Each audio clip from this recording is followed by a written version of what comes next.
Muita paz a todos. Se inscrevam no canal da TV Chico Xavier e conheça o que é o Espiritismo. Dê o seu like e compartilhe os nossos vídeos. Conteúdos genuinamente espírita. Boa noite. Que a paz de Jesus, o amor de Maria possam permanecer conosco.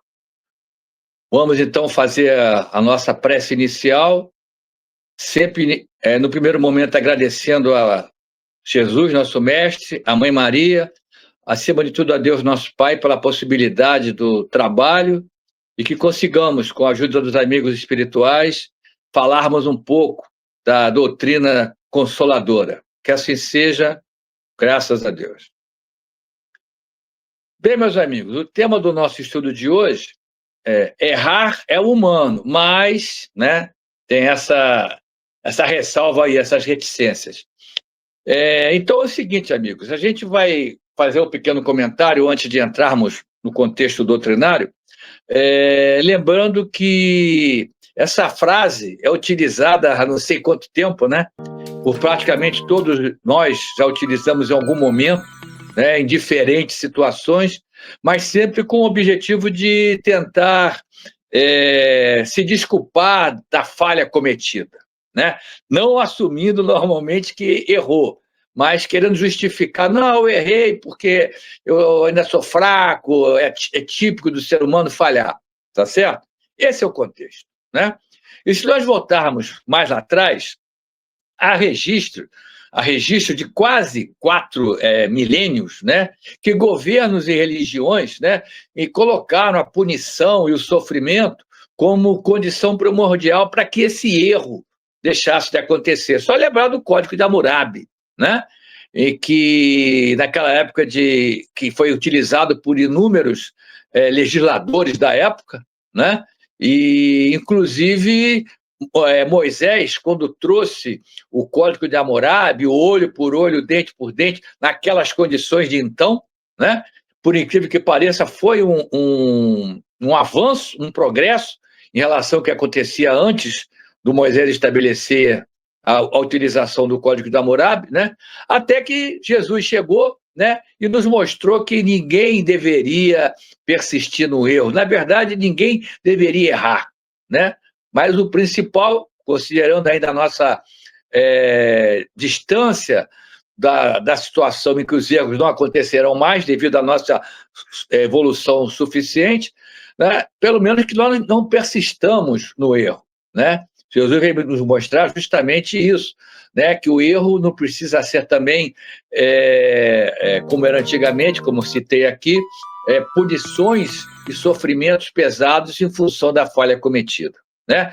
E isso tem a ver, né, substancia o que Jesus nos trouxe, como eu acabei de falar, nós sabemos que temos sucessivas reencarnações que a gente, a cada uma delas, né, pelo menos o objetivo é esse, vai burilando, né, a nossa consciência, né, nessas idas e vindas, né, até que certamente, como Jesus nos assegurou, chegaremos a um grau de evolução moral em que as pessoas já serão capazes de sentir quando há a chance de cometer o erro, ainda que no cenário subliminar.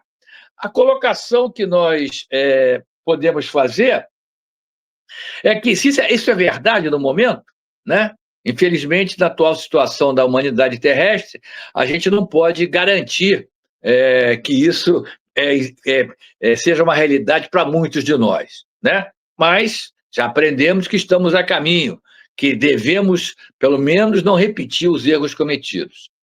E o que a doutrina espírita nos coloca a respeito desse assunto, dessa necessidade que nós temos de deixar de errar, de pelo menos não repetir o erro, né? Já falei em termos de reencarnação, nós reencarnamos justamente para aprender, crescer e se aperfeiçoar moral e intelectualmente, né? Sempre lembrando que o Pai nos criou simples e ignorantes com a finalidade justamente de nós nos aperfeiçoarmos, né? Mais uma vez, enfatizando que no plano espiritual, a única situação que existe é a situação do mérito, né? Não há como você ter um QI, né? Você só é realmente, conforme Jesus disse, a cada um segundo as suas obras. Isso resume a justiça divina. E nesses cenários, estamos falando do erro, né? Errar é um traço característico, não tem dúvida, do estágio evolutivo atual da humanidade terrestre, né?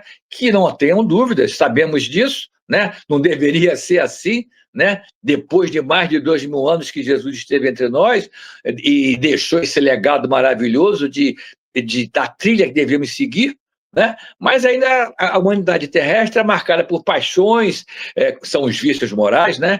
Imperfeições e ainda a ignorância de muitos de nós das leis divinas. Bom, diante de tudo isso, se esse nosso estudo fosse interativo, eu poderia dizer que o erro faz parte do aprendizado, né? Bom, a gente pode dizer que o erro faz parte da experiência evolutiva, né? Sem dúvida, sendo o meio pelo qual o espírito em questão que nós estamos considerando, seja eu, seja você que está me ouvindo, né? O espírito adquire discernimento, consciência e sabedoria. Perfeito? É dessa forma que a gente diz que o erro faz parte da experiência evolutiva.